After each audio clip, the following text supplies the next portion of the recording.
नमस्कार. आपल्या बालमानसशास्त्राच्या सिरीजमध्ये टी प्लस सरळ सेवा विथ रुक्मिणी या चॅनलमध्ये मी तुमचं स्वागत करते. आपण आपले बालमानसशास्त्राचे 10 लेक्चर झाले आहेत. त्याच्यामध्ये आपण बालमानसशास्त्र किंवा शैक्षणिक मानसशास्त्र, मानसशास्त्राच्या बेसिक कॉन्सेप्ट असतील, हे सर्व आपण अभ्यासलं.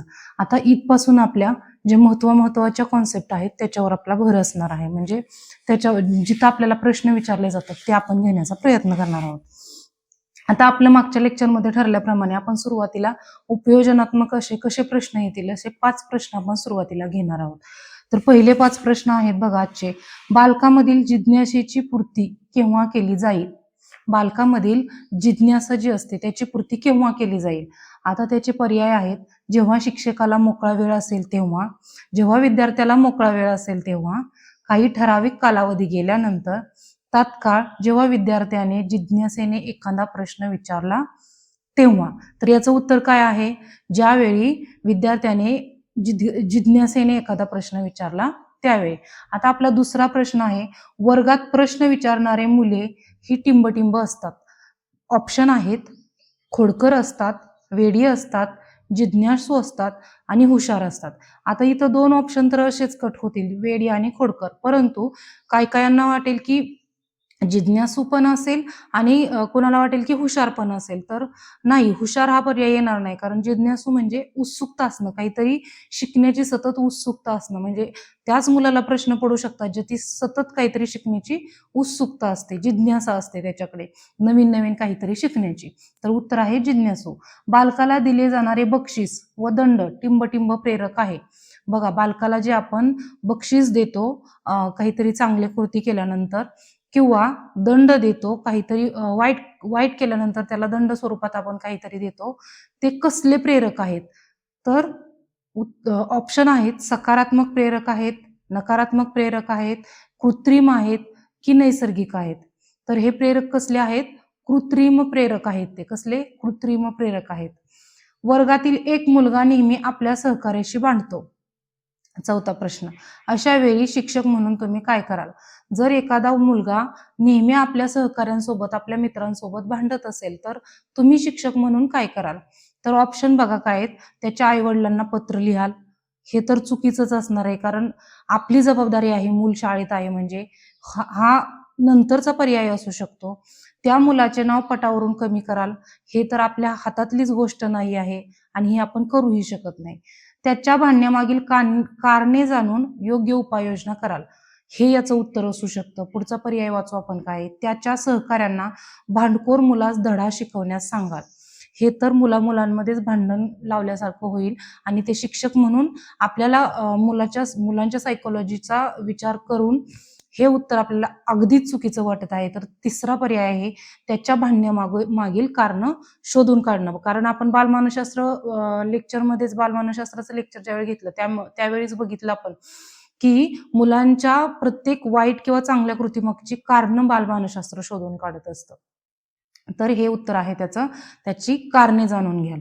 आता 5वा प्रश्न आहे: शिक्षकाला खालीलपैकी कशाचे ज्ञान असावे? त्याचं ऑप्शन आहेत: बालमानसशास्त्राचं ज्ञान असावं, अध्यापन विषयाचं ज्ञान असावं, अध्यापन पद्धती व तंत्राचं ज्ञान असावं, किंवा वरीलपैकी सर्व. तर बघा शिक्षक बांधवांनो, हे तिन्ही पर्याय बरोबर आहेत. शिक्षकाला बालमानसशास्त्राचं पण ज्ञान असणं गरजेचं आहे. अध्यापन विषय म्हणजे तो कोणता विषय शिकवतो याचं त्याला पुरेपूर नॉलेज असणं गरजेचं आहे. त्याच्यानंतरच अध्यापन पद्धती म्हणजे उद्गामी पद्धती असतात, अवगामी पद्धती असतात, त्याच्यानंतर खूप अशा पद्धती आहेत ज्या पद्धतीचं ज्ञान शिक्षकाला असणं गरजेचं आहे. आणि ती तंत्र, कोणत्या तंत्रानं विद्यार्थ्यांना शिकवलं गेलं पाहिजे या तंत्रांचा देखील अभ्यास शिक्षकांना किंवा त्याची माहिती शिक्षकांना असणं गरजेचं आहे. तर वरीलपैकी सर्व. आता 6वा प्रश्न आहे: एका अशिक्षित कुटुंबातील मुलाला तुम्ही इंग्रजी कसे शिकवाल? ऑप्शन आहेत: त्या मुलाशी इंग्रजीत संवाद साधाल, त्या मुलाला इंग्रजीत बोलण्याचा आग्रह धराल. हे तर साफ चुकीचं आहे, कारण आपण कोणत्याही मुलावर बर्डन आणून शिक्षण देऊ शकत नाही. त्याच्यानंतर त्या मुलाला मातृभाषेत बोलण्यापासून परावृत्त कराल. हेही बरोबर वाटत नाही. त्या मुलाशी त्याच्या मातृभाषेत संवाद साधून इंग्रजी शिकवण्याचा प्रयत्न कराल. तर आपण इथं काय करू शकतो की त्याच्याच मातृभाषेत संवाद साधून आपण त्या मातृभाषेतून त्याला इंग्रजी शिकवू शकतो. हे आपण करू शकतो. आणि केव्हा पण लक्ष ठेवायचं, ज्यावेळी उपयोजनात्मक प्रश्न असतात त्यातले 2 ऑप्शन आपल्या मेंटल ॲबिलिटीने आपण डिलीट करू शकतो, कारण त्याच्यामध्ये निगेटिव्ह सेन्स असतो. जे निगेटिव्ह सेन्सची उत्तर असतात ते आपल्याला उपयोजनात्मक प्रश्नामध्ये उत्तर म्हणून घ्यायचीच नाहीत. CTET मध्ये तर हा फॉर्म्युला तुम्हाला खूपच उपयोगी पडेल. म्हणजे CTETला 2-3 दिवस अभ्यास खूप झाला, परंतु ते निगेटिव्ह सेन्स, पॉझिटिव्ह सेन्स हे आपल्याला कळलं पाहिजे. आणि मानसशास्त्र प्लस शैक्षणिक मानसशास्त्र ह्या 2 गोष्टींचं नॉलेज तुमच्याकडे असणं गरजेचं आहे. तुम्हाला TET पेक्षा CTET अगदी 2-3 दिवसात तुम्ही अभ्यास करून पास होऊ शकता. कारण मी स्वतः 3-4 दिवसच अभ्यास केला आणि मी CTET चांगल्या मार्कांना सुटले.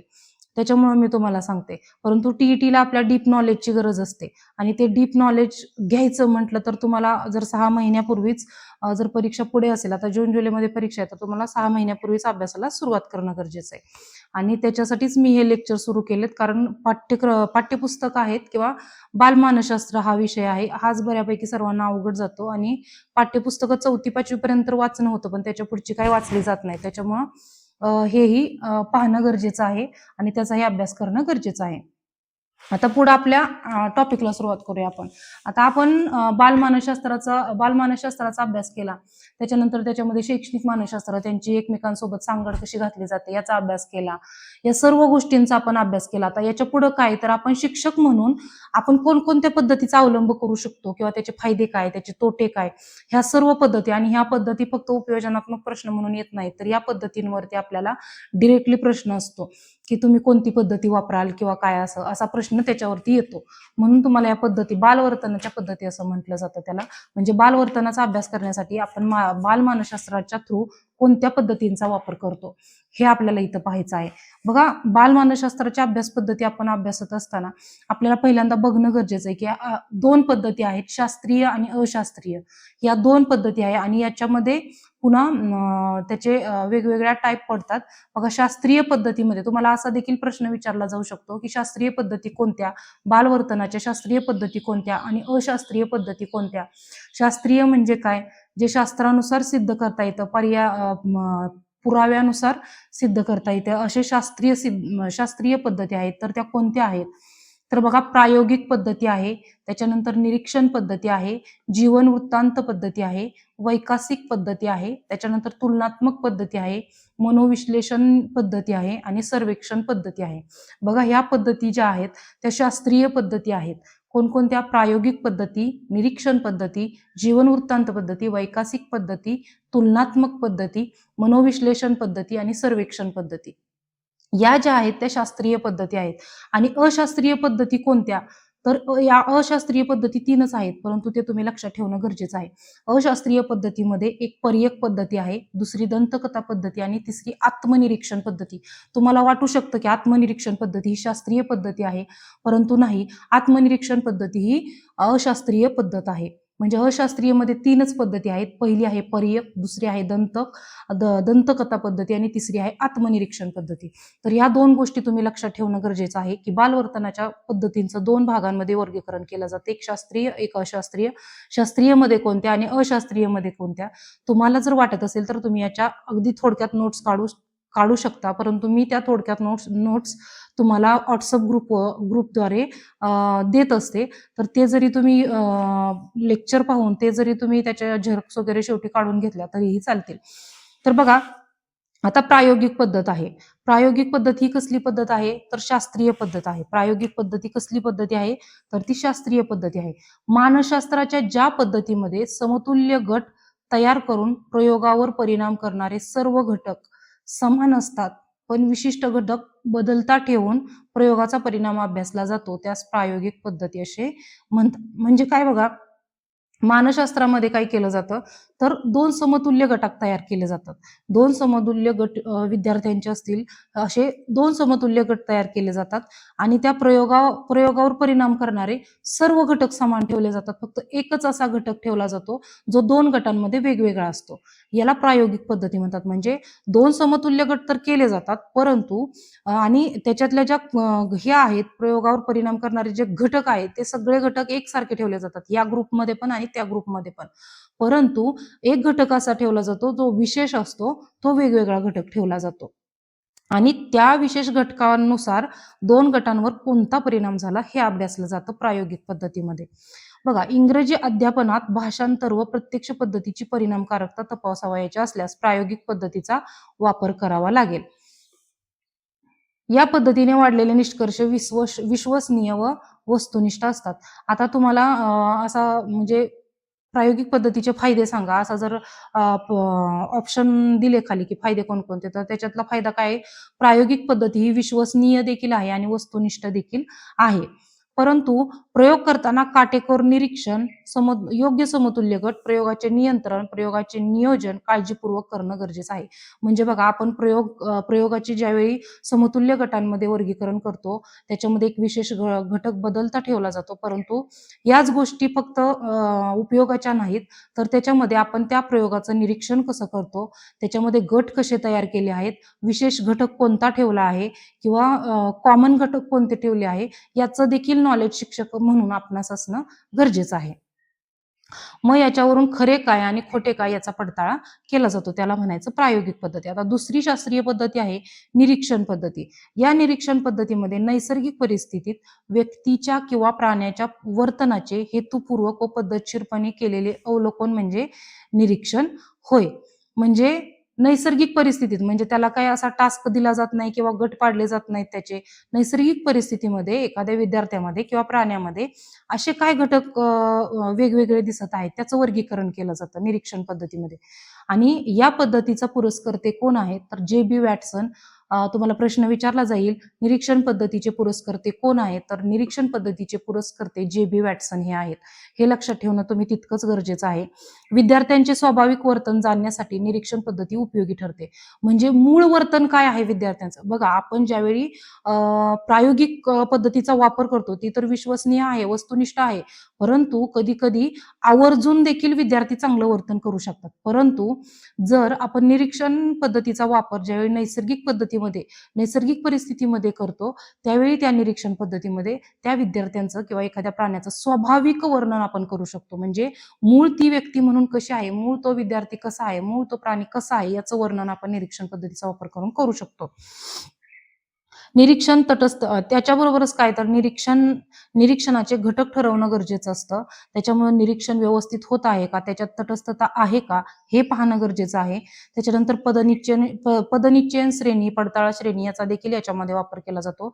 बघा, पदनिश्चयन श्रेणी आणि पडताळा श्रेणी याच्यावर खूप उपयोजनात्मक प्रश्न पण पडतात. हे आपण पुढे बघणार आहेत. ह्या 2 कॉन्सेप्ट आहेत सेपरेट, त्या आपण पुढे जाऊन बघणार आहेत. ध्वनी मुद्रण, चित्रण या साहित्याचा देखील याच्यामध्ये वापर केला जातो. म्हणजे मतिमंद मुलं असतील, मनोविकृत माणसे असतील, यांचा अभ्यास करण्यासाठी ही पद्धती अगदीच उपयोगी ठरते.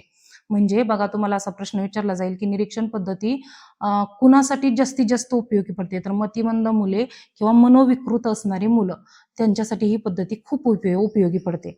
आता जीवन वृत्तांत पद्धती ही देखील एक शास्त्रीय पद्धती आहे. जीवन वृत्तांत पद्धतीवर 2 ते 3 वेळा टीईटीला प्रश्न आलेला आहे. जीवन वृत्तांत पद्धतीमध्ये व्यक्तीचा, समूहाचा किंवा सखोल समुदायाचा, समाजाचा अभ्यास केला जातो. ज्या पद्धतीत या सर्वांचा सखोल ज्या पद्धतीमध्ये वापर केला जातो, त्याला जीवन वृत्तांत पद्धती. 2021ला मला वाटतं जीवन वृत्तांत पद्धतीवर, 2016ला पण प्रश्न होता जीवन वृत्तांत पद्धतीवर. ही पद्धती व्यक्ती विकास किंवा केस स्टडी म्हणून ओळखली जाते. तर जीवन वृत्तांत पद्धती ही तुम्हाला प्रश्न विचारला जाईल की कोणती पद्धती म्हणून, तिचं टोपण नाव काय आहे किंवा तिला दुसरं नाव काय आहे, तर तिचं दुसरं नाव आहे केस स्टडी किंवा व्यक्ती विकास अभ्यास पद्धती. व्यक्तीचा विकास म्हणजे ज्याच्यामध्ये व्यक्ती विकासाचा अभ्यास केला जातो किंवा तिचा एक व्यक्ती म्हणून तिचा केस स्टडी केला जातो, त्याला म्हणायचं जीवन वृत्तांत पद्धती. तर तो प्रश्न तुम्हाला येऊ शकतो की जीवन वृत्तांत पद्धतीची दुसरी नावं कोणती, तर व्यक्ती विकास अभ्यास पद्धती किंवा केस स्टडी, हे दोन्ही तुम्ही लक्षात ठेवणं तितकंच गरजेचं आहे. आता पुढे बघा, लेव्हिन टर्मन या मानसशास्त्राने 140 पेक्षा अधिक बुद्ध्यांक असणाऱ्या व्यक्तीचा अभ्यास करण्यासाठी ही पद्धती वापरली. कोणी वापरली, तर लेव्हिन टर्मनने जीवन वृत्तांत पद्धती ही 140 पेक्षा कुशाग्र बुद्धिमत्तेच्या विद्यार्थ्यांसारख्या विद्यार्थ्याचा अभ्यास करण्यासाठी ही पद्धती वापरली. पुढे आहे बघा वैकसिक पद्धती. आता वैकसिक पद्धती म्हटलं की आपल्याला एक असा लॉजिक येऊन जातं की याच्यामध्ये काय केलं जात असेल, विद्यार्थ्याच्या वाढ विकासाचा व्यवस्थित रीतीने अभ्यास केला जात असेल, त्याला म्हणायचं वैकसिक पद्धती. मग ही देखील एक शास्त्रशुद्ध पद्धती आहे आणि अर्नेस्ट जोन्स या मानसशास्त्रज्ञाने वैकसिक पद्धतीची मांडणी केली. हा प्रश्न येतो, अर्नेस्ट जॉन्स यांच्यावरती प्रश्न येतो. वाढ आणि विकास या टॉपिकमध्ये आपण अर्नेस्ट जॉन्स यांच्याबद्दल देखील माहिती बघणार आहोत, कारण वाढ आणि विकास आणि अर्नेस्ट जॉन्स यांचा खूप जवळचा संबंध आहे. या पद्धतीची त्यांनी मांडणी केली वैकसिक पद्धतीची, आणि वैकसिक पद्धतीमध्ये वाढ आणि विकास या दोन कन्सेप्ट खूप महत्वाच्या आहेत. वैकसिक पद्धतीत रेखांश व अक्षांश पद्धतीने अभ्यास केला जातो.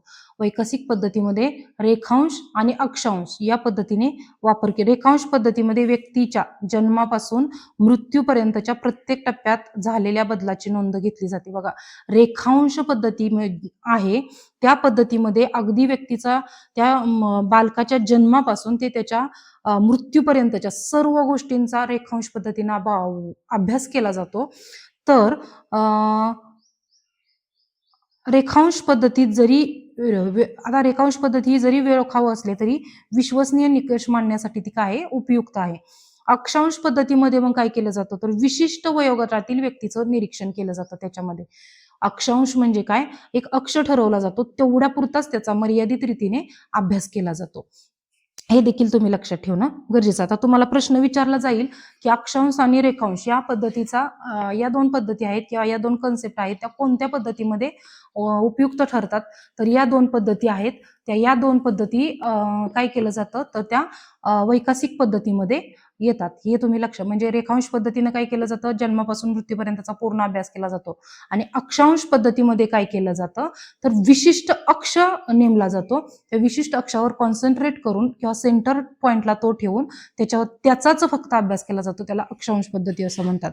आणि वैकसिक पद्धतीची मांडणी अर्नेस्ट जोन्स यांनी केली, हे देखील लक्षात ठेवणं गरजेचं आहे. दुसरं आहे तुलनात्मक पद्धती. आता बघा, तुलनात्मक पद्धती पण आपल्याला लगेचच समजून येते की तुलनात्मक म्हणजे याच्यामध्ये काय असेल, तुलना असेल, कंपॅरिझन असेल. तर प्राणी वर्तनाची मानवी वर्तनाशी तुलना करण्याच्या प्रक्रियेस तुलनात्मक पद्धती असे म्हणतात. म्हणजे प्राण्यांचं वर्तन आणि मानवी वर्तन याच्यामध्ये काय केलं जातं, तुलना केली जाते आणि त्याचा अभ्यास केला जातो याच्यामध्ये. या पद्धतीमध्ये विविध प्राणी वर्तनाबरोबरच विविध परिस्थितीतील व्यक्तीचीही तुलना केली जाते. हे देखील तितकंच महत्वाचं आहे. आता पुढे आहे मनोविश्लेषण पद्धती, आणि ही पद्धती जी आहे ती आपण सुरुवातीला पण सांगितलं. मनोविश्लेषण पद्धतीचे जनक कोण, तर सिग्मंड फ्राईड यांनी मनोविश्लेषण पद्धती मांडली होती, ज्यामध्ये सिग्मंड फ्राईड यांनी अबोध अवस्थेचा अभ्यास केला जातो. म्हणजे अबोध अवस्था म्हणजे काय, ज्या मानवी कल्पना आहेत त्याला अबोध, म्हणजे ज्याला आपण टच करू शकत नाही अशा अबोध आहेत त्याचा अभ्यास म्हणजे मनोविश्लेषण पद्धती. सिग्मंड फ्राईड यांनी मनोविश्लेषण पद्धतीची मांडणी केली, हे लक्षात ठेवणं देखील तितकंच गरजेचं आहे. या पद्धतीत व्यक्तीच्या अबोध मनातील घडामोडी, वर्तन प्रेरके यांची माहिती जाणली जाते. वर्तन प्रेरक म्हणजे काय, तर आतून त्यांना अशी कोणती चालना मिळत आहे जे त्यांचं वर्तन चांगलं होतंय किंवा वाईट होतंय, ती वर्तन प्रेरके, त्याचा देखील अभ्यास याच्यामध्ये केला जातो मनोविश्लेषण पद्धतीमध्ये. याच्यामध्ये बघा, मुक्त साहचर्य प्रक्षेपण तंत्रामध्ये मुक्त साहचर्य असेल, शब्द साहचर्य असेल, स्वप्न विश्लेषण असेल, चित्र अवबोधन असेल किंवा रोषार्क चाचणी असेल, याचा वापर केला जातो. मनोविकृत व्यक्तीच्या वर्तनामागील कारणे या मनोविश्लेषण पद्धतीच्या द्वारे आपल्याला समजतात, आणि ते दूर करण्यासाठी शिक्षकाने देखील प्रयत्न करणे गरजेचं आहे. तर मनोविश्लेषण पद्धती ही देखील काय आहे, शास्त्रीय पद्धत आहे. आता पुढची आहे सर्वेक्षण पद्धती. सर्वेक्षण पद्धती ही देखील शास्त्रीय पद्धती आहे. सर्वेक्षण पद्धतीवर देखील प्रश्न आलेला आहे. विशिष्ट समूहाची वैशिष्ट्ये, म्हणजे विशिष्ट समूह आहे त्या समूहामध्ये सर्व समूहामधील लोकांची वैशिष्ट्ये, एक वैशिष्ट्ये म्हणजे महत्वाची अशी वैशिष्ट्ये कॉमन काय आहेत याचा अभ्यास केला जातो. त्याच्यामध्ये अभिवृत्ती कोणत्या आहेत, त्यांच्या आवडी कोणत्या आहेत, कशा आहेत, त्यांचा विश्वास, अनुभव याबद्दल काय केलं जातं, कमी वेळात माहिती मिळवण्यासाठी या पद्धतीचा वापर केला जातो. या पद्धतीमध्ये मुलाखत आणि प्रश्नावली या दोन तंत्राचा अभ्यास केला जातो. तुम्हाला प्रश्न विचारला जाईल, तर अशी कोणती पद्धती आहे ज्या पद्धतीमध्ये मुलाखत आणि प्रश्नावली या दोन पद्धतीचा वापर केला जातो, तर सर्वेक्षण पद्धती जी शास्त्रीय आहे ती पद्धती काय आहे, त्या पद्धतीमध्ये या गोष्टींचा अभ्यास केला जातो. आता अशास्त्रीय पद्धती 3च आहेत. पर्यक पद्धती, दुसरी आहे दंतकथा पद्धती आणि तिसरी आहे आत्मनिरीक्षण पद्धती. पर्यक पद्धती म्हणजे काय? तर अत्यल्प निरीक्षणाच्या म्हणजे कमी निरीक्षणाच्या आधारे वास्तवतेपेक्षा चुकीचे तर्क पर्यक पद्धतीमध्ये काढले जातात. पर्यक म्हणजे काय? चुकीचे निष्कर्ष. अगदीच थोड्याशा माहितीवरच चुकीचा निष्कर्ष काढला जातो. त्याला पर्यक पद्धती असे म्हणतात. उदाहरणार्थ, आजच्या सुना सासूचं काहीच ऐकत नाहीत. म्हणजे एक एक थोडीशी काहीतरी माहिती असते आपल्याकडं आणि त्याच्यावरून एक मोठा असा निर्णय घेतला जातो किंवा एक मोठा असा वास्तव मांडण्यासाठी चुकीचा तर्क लावून निर्णय घेतला जातो.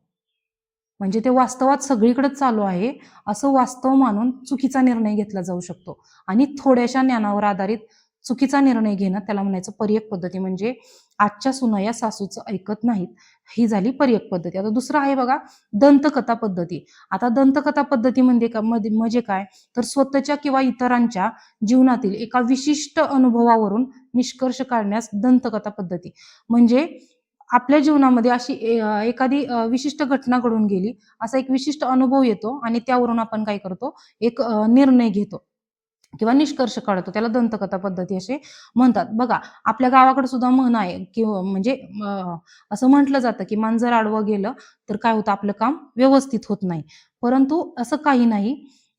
तर ते काय केलं जातं, की म्हणीप्रमाणे म्हणजे ज्याप्रमाणे आपल्या गावाकडे चाली-रीती, रूढी, परंपरा असतात, त्यानुसार ते जे बोध असतात लोकांनी बोललेले, ते बोध तसंच पुढे येत जातात आणि त्याच्यातूनच एक अनुभवातून, व्यक्तींच्या अनुभवातून एक विशिष्ट असा निष्कर्ष बाहेर काढला जातो. परंतु ते साफ चुकीचं आहे. जे आपण इथं उदाहरण दिलं, की मांजर आडवं गेल्याने कोणतेही कार्य चांगलं होत नाही. तर ते काय आहे, दंतकथा आहे. एक म्हणजे ते मानण्या इतपत खरं नाही असं. त्याला म्हणायचं दंतकथा. आत्मनिरीक्षण पद्धती व्यक्तीने अंतर्मुख होऊन स्वतःच्या अनुभवांचं निरीक्षण करण्याच्या पद्धतीस म्हणजे स्वतःच व्यक्ती तिथं काय करत असते, स्वतःचं निरीक्षण करत असते. परंतु बघा, ही पद्धतीचे जितके फायदे आहेत तितकेच तोटे आहेत. म्हणजे एखाद्या व्यक्तीला आता समजा मला सांगितलं, की तू आत्मनिरीक्षण कर आणि तुझ्यामध्ये चांगले काय गुण आहेत, वाईट काय गुण आहेत हे तू सांग. आता ऑब्व्हियस आहे, की मी माझ्याबद्दल चांगल्याच गोष्टी मांडेल. मी का बरं माझ्याबद्दल वाईट गोष्टी मांडेल? तर ही ही विश्वसनीय ठरेल पण किंवा नाही. ह्या पद्धतीमध्ये त्याच्यामुळे ही शास्त्रीय पद्धती नाही आहे. आत्मनिरीक्षण पद्धती बिनखर्चिक आहे. म्हणजे तिला काहीच खर्च होणार नाही कारण स्वतःच स्वतःचं ऑब्झर्वेशन करत असतो याच्यामध्ये आपण. आणि त्यात प्रयोज्य आणि प्रयोजक म्हणजे जो प्रयोग करणारा आहे आणि जो प्रयोगाचं निरीक्षण करणारा आहे. असे प्रयोज्य आणि प्रयोजक दोन्ही पण काय आहे? मी स्वतःच आहे. आपण स्वतःच असतो. त्याच्यामुळे ही पद्धती बिनखर्चिक आहे. कोणत्याही प्रकारचा याच्यावर खर्च केला जात नाही. या पद्धतीमुळे भावना व विचारांचा जिवंतपणा अनुभवता येतो. मात्र आत्मनिरीक्षणाने जाणवलेल्या एखाद्या घटनेसंबंधी भावना प्रत्येकाच्या भिन्न असल्याने निष्कर्षाचे सामान्यीकरण होत नाही. म्हणजे बघा, प्रत्येक जण वेगवेगळे भाव किंवा वेगवेगळे विचार मांडत असेल तर त्या एखाद्या निष्कर्षाचं सामान्यीकरण होऊ शकत नाही. म्हणून ही शास्त्रीय पद्धती नाही. फॉर एक्झाम्पल, लहान मुलं स्वतःच आत्मनिरीक्षण कसं करतील किंवा त्यातून काय निष्कर्ष काढतील हे आपण करू शकत नाही. म्हणजे लहान मुलं हे करू शकत नाहीत आणि त्यातून एक सामान्य असा एक काहीतरी निष्कर्ष समोर येऊ शकत नाही. त्याचं निष्कर्षाचं सामान्यीकरण होऊ शकत नाही. तर बघा, त्याचप्रमाणे मनोविकारग्रस्त व्यक्ती आणि मानवेतर प्राणी म्हणजे आता जे प्राणी आपण बघत असतो ते प्राणी स्वतःचं निरीक्षण कसं करतील? तर त्यांच्यावर ही पद्धती लागू होत नाही. मनोविकृत मुलं असतात, मनोविकृत व्यक्ती असतात, यांच्यावर देखील ही पद्धती लागू होत नाही. त्याच्यामुळं ही पद्धती शास्त्रीय पद्धती नाही आणि याचे निष्कर्षाचं सामान्यीकरण खूप कठीण जातं. म्हणजे बघा, आजच्या भागामध्ये आपण बालवर्तनाच्या अभ्यास पद्धती अभ्यासल्या, ज्याच्यामध्ये कोणत्या शास्त्रीय पद्धती आहेत आणि कोणत्या अशास्त्रीय पद्धती आहेत. बघा, हे जाणणं तुम्हाला खूप गरजेचं आहे, की शास्त्रीय पद्धती कोणत्या आणि अशास्त्रीय पद्धती कोणत्या. शास्त्रीय पद्धती खूप आहेत, अशास्त्रीय पद्धती 3च आहेत. ते तुम्ही लक्षात ठेवलं तरी चालेल. पर्यक पद्धती, दंतकथा पद्धती आणि आत्मनिरीक्षण पद्धती. या 3 पद्धती बालवर्तनाच्या अशास्त्रीय पद्धती आहेत. हे तुम्ही किमान लक्षात ठेवा. बाकीच्या ज्या राहिल्या त्या आहेत शास्त्रीय पद्धती आणि याच्यामध्ये तुम्ही व्यवस्थित या पद्धती लक्षात किंवा समजून घेणं गरजेचं आहे. याच्यावर प्रश्न विचारला जातो. उपयोजनात्मक पण असेल किंवा डायरेक्टली पण असेल. याच्यामध्ये जीवन वृत्तांत पद्धती, सर्वेक्षण पद्धती किंवा प्रायोगिक पद्धती या पद्धती आणि वैकसिक पद्धती या 3-4 पद्धती ज्या आहेत त्या खूप महत्त्वाच्या आहेत आणि असंच आपण आता पुढच्या लेक्चरमध्ये पुढचा भाग बघूया. तर दररोज आपण सुरुवातीला 5 ते 6-7 प्रश्न असे घेणार आहोत उपयोजनात्मक, जेणेकरून तुम्हाला एक आयडिया येईल की उपयोजनात्मक प्रश्न नक्की येतात कसे. आणि CTET तर असेल तर उपयोजनात्मक प्रश्नांची संख्या ही जास्त असते. TETला आपल्या दुसऱ्या पेपरला उपयोजनात्मक प्रश्न जरा जास्त प्रमाणात असतात, फर्स्ट पेपरला जरा कमी असतात. फर्स्ट पेपरला TETमध्ये कॉन्सेप्टवर भर असतो, म्हणजे कॉन्सेप्टवर प्रश्न विचारले जातात. त्याच्यामुळे मी तुम्हाला कॉन्सेप्टवर प्रथमदर्शी तुम्ही कॉन्सेप्ट व्यवस्थित क्लिअर करणं गरजेचं आहे. ज्याच्या कॉन्सेप्ट क्लिअर होतील त्याला उपयोजनात्मक प्रश्नाचं उत्तर देणं अजिबात अवघड नसतं. कारण ज्याला कोणताही प्रश्न असेल तर त्यातले दोन जे ऑप्शन आहेत ते आपण आपल्या सेन्सनं आपण डिलीट करू शकतो. कारण त्याच्यामध्ये उपयोजनात्मक प्रश्नामध्ये 2 ऑप्शन निगेटिव्ह सेन्सचे असतात, 2 पॉझिटिव्ह सेन्सचे असतात. निगेटिव्ह आपण मायनस करून टाकायचं आणि राहिलेले पॉझिटिव्ह मध्येच आपल्याला तिथं ऑप्शन निवडायचा असतो. तर बघा, हे लेक्चर तुम्ही व्यवस्थित पाहून घ्या, नक्कीच तुम्हाला फायदा होईल. आणि आपल्या चॅनलला सबस्क्राईब करा आणि आपल्या व्हॉट्सअप ग्रुपवर या पद्धतींविषयी मी थोडक्यात नोट्स टाकेल. धन्यवाद.